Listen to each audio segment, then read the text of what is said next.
Интензивно се работи на инфраструктурно поврзување на сите полиња во државата. Се развива авиосообраќајот. После децении се вложува во железничкиот сообраќај, а во моментов активно се градат 4 нови автопати.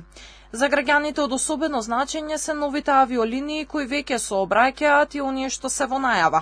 Министерството за транспорт во моментов преговара со Визар за линија Охрид-Будимпешта, откако унгарската компанија го укина летот до Скопје. Според вице-премиерот и министер за транспорт Александар Николовски, новиот модел за субвенционирање по патник на доаѓање ги дава резултатите и позитивните финансиски импути. Има нови 10 линии, а вкупно во моментов од Охридскиот и Скопскиот аеродром редовно се лета на 64 дестинации, од кои 56 од Скопје и 8 од Охрид. Николовски најавува дека се планира и покачување на субвенциите, но под услов одредена компанија да отвори најмалку 10 нови дестинации. Сакаме да ги зголемиме субвенциите. Во моментов плаќаме за патник по доаѓање, значи за некој што би слетал во Скопје, плаќаме по 9 евра, а за некој што би слетал во Охрид плаќаме по 12 евра. Спремни сме да одиме нагоре под услов да компанијата понуди да отвори најмалце 10 дестинации во исто време.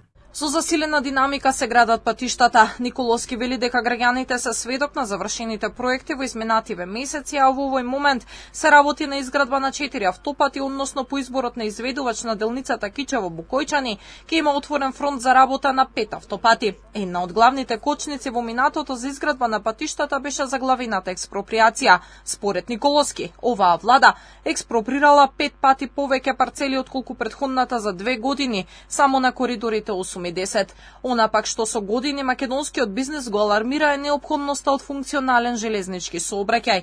Николовски најавува изградба на брза пруга која во патничкиот сообраќај ќе се движи од 160 до 200 км на час, а во карго превозот со максимална брзина до 120 км на час.